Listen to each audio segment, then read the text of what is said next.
Okay, so we proceed to the second part of today's asynchronous lecture, where we left with only one last subtopic, and with this, upon completing this, we are going to complete chapter 4 lah. Alright, so the last part that I want to discuss with you is about using the shell method. Okay, maksudnya shell method ni is another type or an alternative method to the washer or the disk method yang kita dah discuss sebelum ni. To some extent, kalau ada setengah soalan tu, dia sebenarnya lagi senang guna shell method. Dia depends pada region you macam mana ya. Ada setengah soalan dia lagi senang kalau guna shell method. Kita panggil apa? Shell method ataupun cylindrical shell method. Okey, kat sini sebenarnya. Okay, so tapi ada setengah soalan kalau pakai shell method ni dia lagi complicated. Tapi apa-apa pun, you have to understand this. Okay, you kena faham ni sebabnya nanti dalam assignment, there will be one question that later saya akan brief you lah, where you need to solve using both method, and in fact you're going to have a video presentation explaining how you solve that question using both method, this or washer method yang kita dah discuss sebelum ni, dan juga shell method that I'm going to discuss with you now. Okay, the shell method ataupun shell ni sebenarnya dia refer to the cylindrical shell method. Okay, what is cylindrical? Awak tahu kan cylindrical shell method? Okay, silinder macam ni, betul? Bentuk silinder macam ni. Okay, ataupun kalau you boleh ada sehelai kertas tu, you gulung. Bila you gulung, isn't it looks like a cylindrical? Kan? Ni, macam gambar ni sekarang. Kalau sehelai kertas tu tak tebal. Kalau kertas yang tebal, maknanya dia ada satu ketebalan kertas tu. Okey. Katakanlah dia bentuk rectangle. Bila kita buka potongan kertas tu, keratan rentas dia akan bentuk rectangle macam ni, betul kan? So bila kita gulung dia membentuklah satu cylindrical macam ni. Boleh faham Okey. So untuk kira isi padu cylindrical shell method. Cylindrical shell ni maksudnya dia berlubang lah dekat tengah dia tu. Kat dalam ni tank kosong berlubang. So kalau shell tu, maknanya konsep dia kat sini, cylindrical shell method ni, kita consider dia banyak lapisan shell dia. Okay, banyak lapisan dia shell dia. Satu shell luar, shell dalam, paling kecil sekali nanti kita ada satu shell halus, tapi dia masih lagi bentuk cylindrical shell. Okay, so all this cylindrical shell ni bila dia bergabung, maknanya satu lapisan. Lepas tu masuk satu lagi lapisan yang dalam. Okey. Lepas tu masuk lagi yang kat luar tadi. Lepas tu masuk lagi yang kat dalam. Masuk lagi yang kat dalam. So akhirnya dia membentuk satu isi padu. Okey, berbeza dengan metod yang sebelum ni. Yang kalau shell macam ni, kan, katakanlah kita ada satu silinder yang, satu solid cylinder shape macam ni. Kita potong dia macam ni, betul?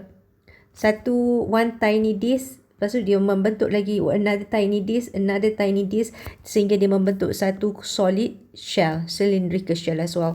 Tapi yang ni kita membentuk dia sebagai satu. Kalau yang ni shell disc method ni kita tak nampak pun dia bentuk shell cylindrical tu, sebab kita potong dia satu disc. Tapi bila kita tindan dia, dan dia menjadilah satu cylindrical shell. Dia ketinggian dia sentiasa bertambah H. Alright. Tapi untuk cylindrical shell ni, H dia maintain tau. H dia maintain. Okay. Tapi apa yang berubah adalah radius dia. Mula-mula radius dia kat sini. Lepas tu radius cylindrical shell yang kedua makin besar. So dia masuk. Dan dia membentuk selalu cylindrical shell. Hopefully you all boleh faham lah apa yang saya explain ni. Lagi senang kalau boleh demo lah. Tapi yelah, sebab kita record ni kan, so it's a bit ataupun online ni susah lah nak demo sikit. Alright. So for the cylindrical shell method ni, berbalik kepada konsep yang ni lah. Untuk cari isi padu dia lagi ni, kita menggunakan konsep kita potong dia punya ni cylindrical shell ni, dia akan menjadi bentuk macam ni. So bila dia bentuk macam ni, okay,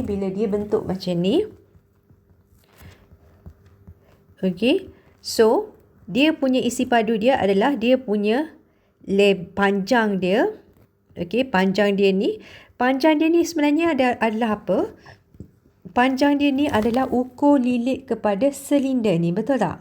ukur lilit kepada silinder ni, ukur lilit permukaan silinder ni, which is ukur lilit circle, ukur lilit a circle which is 2 pi r. R ni is the radius of your cylinder ni.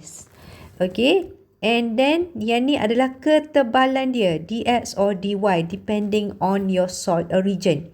And then this is your h, ketinggian, betul tak? 2 pi r panjang, darat dengan lebar. Lebar ni adalah is either dx or dy, and daratlah dengan ketinggian, then you get h. Okay, so that's why to get the volume using cylindrical shell method, the formula is 2 pi darat dengan shell radius which is r, then multiply with the shell radius, yes, 2 pi r ni adalah you punya ni panjang yang ni. Okay, panjang silinder ni, keratan rentas silinder ni 2 pi, shell radius is r, and height is h. Dx or dy, tak semestinya dx ya, it can be also dy. Okay, is the thickness of your cylinder. Okay, boleh faham Okay, so in this case kita tengok ni dia ada summary dia lah, tapi saya tak nak discuss pasal summary ni. Kita just straight away go to the example here. Okay, so this example 14 ni, the region bounded by the curve y equals to square root x. Okay, y equals to square root x, and the line x equals to 4, x equals to 4 ni. Okay, x equals to 4, revolve about y axis, revolve about y axis macam ni. So kalau kita guna washer method tu, kita tahu kita akan ni, kalau kita tengok ni kan, okay, the region is away from the center of radius kan, center of radius ni that is away, so maknanya kita dapat washer, kita tak dapat solid. Kalau kita guna washer method or this method tadi, of course kita akan ada r out and r in, betul? Kita akan ada r out and r in. Tapi kalau guna cylindrical shell method kat sini, kita tak ada dah benda tu, because it's gonna be much easier now. Okay, it's gonna be much easier now sebab kita consider dia sebagai a cylindrical shell. So kita ketinggian dia, shell height dia daripada sini. Okay, ni curve kita kan. Okay, and this is dia punya region. So dia punya shell ni, you imagine ni ke sini is your shell punya height, and okay, ni kita dapat satu cylinder. Faham tak? So this is the height of your cylinder, and the radius is only x, because ni kan x, apa value of x will decide what is your height here, square root x yang ni. So katakanlah x kat sini sama dengan 1 kat sini. Okay, so radius dia daripada 1 ke center ni, sini x sama dengan 0 kan. So radius sama dengan 1. And what is the height of this radius? Kalau radius sama dengan 1, height dia sama dengan square root x. Square root x, square root 1 tolak 0 bawah ni. So maknanya height dia pun 1. Katakanlah kat sini. Kalau kat sini, radius dia sama dengan berapa? Dari sini ke sini radius dia. So dari sini ke sini, it's just 4 lah. X sama dengan 4. So height dia pula apa? Height dia adalah square root x. So height dia h sama dengan square root of 4, which is 2. Nampak?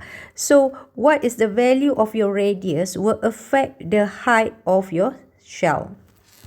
So in this case, your integration, maknanya you akan have cylinder, banyak cylinder ni. Yang paling kecil maybe kosong tak ada apalah, katakanlah 1. So you ada satu cylinder. Okay, satu cylinder ni where the radius is equals to 1 and the height also equals to 1. Lepas tu tambah lagi, satu lagi cylinder tinggi sikit, radius dia maybe square root of 2 for example, and height dia square root of 2, and dia punya radius is equals to 2. Tambah lagi tadi, okay, where the radius is equals to 4. Okay, cylinder ni, and then dia punya height ni is equals to 2 because square root of 4 is 2. So dia bertindan dia membentuk satu solid yang berlubang kat tengah. Boleh faham tak? So in this case, okay, maknanya you punya R is equals to X je. X je, because center you dekat X sama dengan kosong. And ni dia punya X ni. Okay, so it's just X for your R.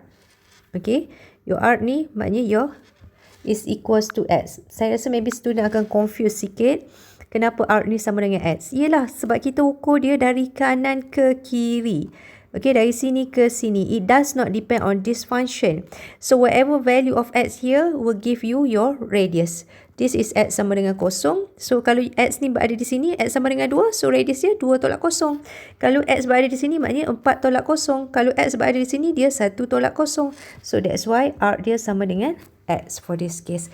And the height, saya rasa height ni senang nak faham sebab dia ukur yang ketinggian dari atas ke bawah.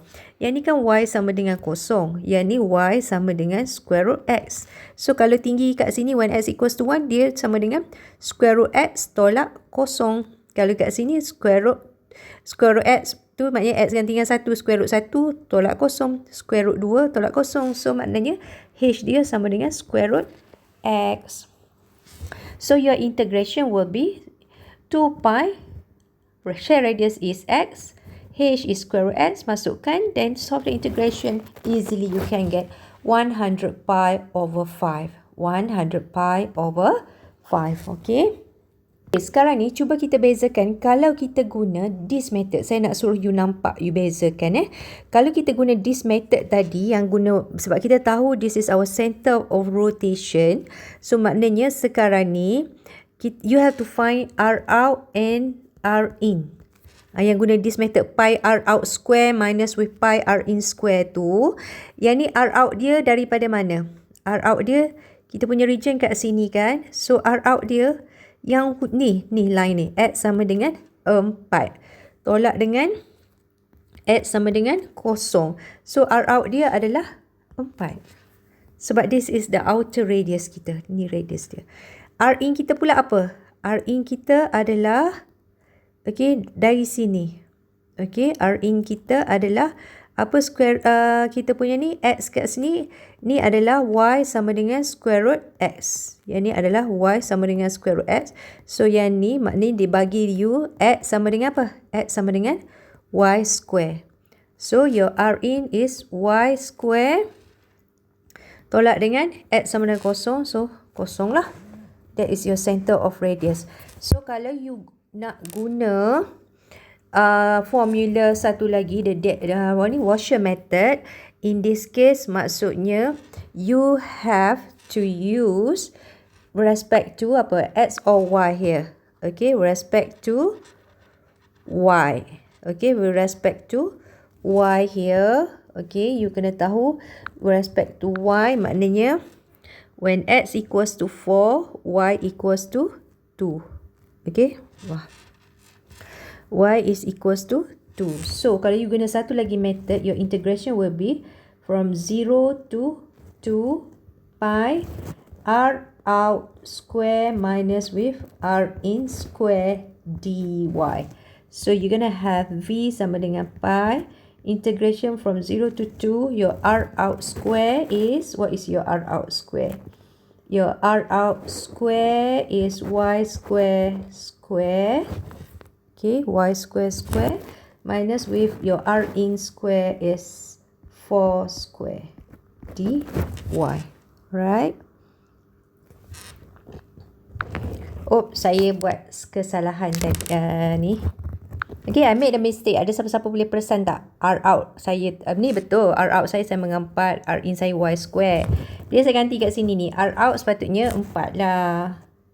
4 square. Yang ni sepatutnya Y square square. Kita tukar tu. Okay, so yang ni dia akan dapat, kita integrate je lah. V sama dengan 4. Okay, integrate 16. Kita akan dapat 16Y. Tolak Y kuasa 4. Integrate Y kuasa 4. Kita akan dapat Y kuasa 5 per 5. Integrate daripada kosong hingga ke 2. So, we're gonna have pi here. 16 darab dengan 2. Tolak 2 kuasa power 5. 2 power of 5 is 32 over 5. Okay, so kalau you tolak ni, memang kita akan dapat 128 pi per 5. So nampak tak? Kalau yang ni kita perlu ada R out, R in guna washer method. Tapi kalau kita guna this method, cylindrical shell method, you just have to define your shell radius and the shell height. Then straight away you get the answer. Integration pun senang je. Alright. Okay. So kalau ikutkan the shell method ni, example 15 dia suruh kita repeat balik example 8 sampai 14. Tapi saya rasa saya akan solve satu. Saya suruh you buat satu for your classwork submission. And for another, ada berapa lagi the remaining tu, you may try on your own lah. Sebab jawapan dah ada tu. Kan? Final answer dah ada. So, you just go ahead and give yourself a try. So, for me, saya nak solve example 10. Okay. Mana? Ni example 10. So you see here, example 10, find the volume of the solid generated by revolving the region. Yang ni macam kita dah discuss tadi lah. Okay. Yang ni kita dah solve kan. Which is rotate about the y-axis ni. Dia rotate about y-axis. Okay. Kenapa saya pilih example ni? Sebab yang ni saya nak tunjuk. Kalau guna cylindrical shell method, dia akan slightly complicated. Untuk example 10. Kalau macam tadi, example 14 dia lagi senang guna cylindrical shell method. Alright. So, kenapa dia macam tu? Because if you want to use cylindrical shell method, you have to determine what is your R and your H, right? Okay. So, kita go for your, ni mana? Kita nak rotate about the y-axis. Okay, want to rotate about the y-axis. Okay, so when you want to rotate about y-axis, okay, rotate about y-axis. One thing yang you boleh faham sifir dia kan, kalau kita rotate, ni maknanya axis of rotation dia menegak. Kalau guna cylindrical shell method, position the height of your cylinder, dia kena selari dengan your axis of rotation. Okay, dia selari. Jadinya, dibagi you hint lah. Sekarang ni, your axis of rotation is menegak kan, y-axis. So, kita tahu, the height of your cylinder pun mesti menegak. Okay, it must be menegak as well. Alright. So, in this case, maknanya, this is the height of your cylinder. Okay, this is your height of your cylinder. Ni semua height of your cylinder. Where daripada bawah ni adalah y sama dengan 1. Tu ketinggian dia. And yang ni, kalau kat sini, this is y equals to 4. Yang ni kita nampak the height is consistent. H is equals to 4 minus 1. Is this 4, the height itu is always 4 minus 1 for all condition? Is this also 4 minus 1? Nampak tak kat sini? Is no more 4 minus 1. So, maknanya, we have to define separate H for different value of X. Dia H ni hanya sama dengan 4 tolak 1 untuk X sama antara 0 hingga ke berapa? Hingga Y sama dengan 4. Y sama dengan 4, 2/4, X sama dengan 1/2. So, H is equals to 3 for X in between 0 to 2. And what about the rest? H is equals to apa? H is equals to apa? Daripada sini ke sini, ni line ni sama dengan berapa ni? Line ni sama dengan Y is equals to 2 over X. Faham tak? Y is equals to 2 over X. Okay, yang ni kan? Ni kan X sama dengan 2 minus Y. 2 minus Y pula dah. X sama dengan 2 over Y. So, this one give us Y is equals to 2 over X. So, nak cari ketinggian dia adalah Y yang ni tolak dengan Y sama dengan 1. So, H dia adalah 2 over X minus 1 kat bawah ni. This is defined for X in between. Daripada mana? When X equals to 1/2 hingga X sama dengan 2. 1/2 ke 2. Faham? And what about the radius? Does the radius change? Ada perubahan tak? Kalau X sama dengan 0 hingga 1/2, 1/2 hingga 2 tu? Tak ada. R is always depend on your X solid. Kan? Apa jua value X you? Itulah you punya radius. Okay? So, maknanya kat sini, R is always equals to X. Okay. So, to get the answer here, volume is equals to 2 pi. Integration ni, you kena set into 2 parts. Okay. you have to set the integration into two parts. Satu daripada 0 hingga 1/2. And then your R is equals to X. And your H untuk 0 ke 1/2 is equals to 3. So 3X dx.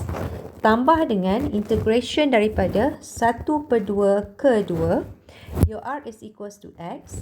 And your H now is 2/X tolak 1 dx. Ni 2 pi jangan lupa. So your integration will be 2 pi. This one will be 3x square over 2. 1/2 0 plus 2 pi. Yang ni kalau kita darab masuk terus, kita akan dapat 2 tolak x kan. 2 ni, 2 tolak x. So you integrate, you akan dapat 2x minus with x square over 2. Okay, 2x minus with x square over 2. Ganti dengan 1/2 dan 2. So, if you ganti here, you akan dapat 2 pi.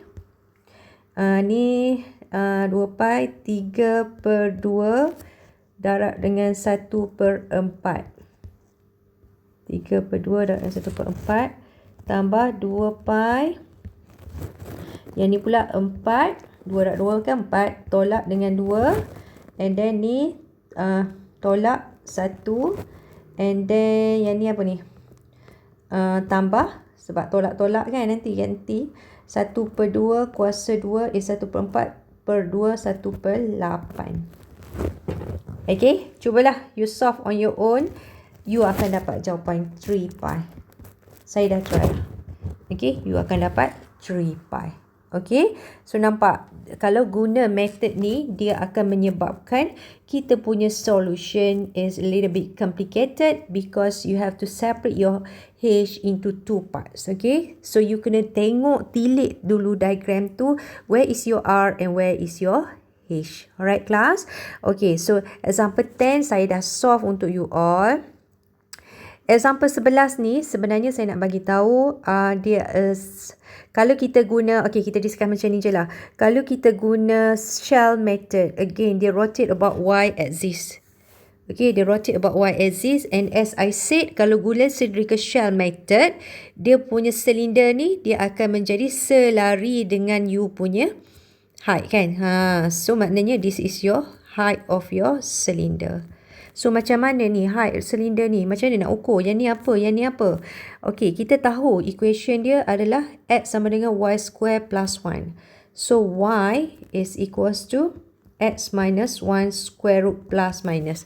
So yang atas ni adalah square root x minus 1. Yang bawah ni adalah, square root y minus 1. Yang bawah ni adalah negative square root y minus 1. So dia punya h, dia akan jadi square root y minus 1 minus with minus square root y minus 1. So dia akan jadi 2 square root y minus 1. Ni dia punya height. And dia punya radius ni je lah. Center dia rotate about the line 3. X equals to 3, right? X equals to 3. So this is the center of your radius. So center of your radius ni maknanya you kena consider 3 tolak X. Okay, 3 tolak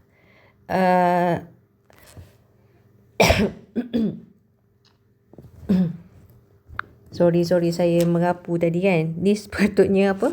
Square root X minus 1, bukan square root Y. Aduh lah. Ni kan square root X minus 1. So this is supposed to be positive square root X minus 1. And then this is negative square root x minus 1. Ni kan x sama dengan y square plus 1. Ni betul dah. So yang ni adalah square root x minus 1. Ni square root x minus 1. So dia adalah 2 square root x minus 1. And for the radius pula, sebab center dia adalah 3. So katakanlah kat sini is your the height that you want to know. So dia punya radius adalah, kita consider 3. Jarak yang ni lah. Berapa jarak ni? So jarak ni adalah dari sini ke sini. So your center is 3 tolak dengan berapa is the distance from here to here is x. So you punya R is equals to 3 minus x. This is your H. So you may try on your own. solve, dapat tak jawapan yang ni juga. Alright. Okay. And for your for your classwork submission, okay, sebab saya ni saya dah bagi jawapan. I want you to try on your own example 12. Okay, example 12 using cylindrical shell method. Okay, using cylindrical shell method, dapat tak jawapan 117 pi per 5. Submit this as your classwork submission. Walaupun this is last week saya tak bagikan classwork submission to you all for the second part of your asynchronous lecture yang hari Khamis tu. Tapi this week saya bagi sebab saya nak make sure semua orang tengok video ni. Because of what? Because there is one assignment worth 5% untuk you solve, buat video presentation using this. Okay, so to make sure that semua orang tengok dan boleh faham so that you can present it properly for your video presentation, I nak make sure you all tengok video ni sampai faham dan you boleh solve these questions. Alright, so that's all everyone. Thank you. Take care. Anything you can just text me anytime. Tapi saya nak reply bila suka hati saya lah Okay, ada yang mesej saya sampai pukul 2 pagi. Alright, okay, so that's all everyone. Take care. Assalamualaikum warahmatullahi wabarakatuh and bye-bye.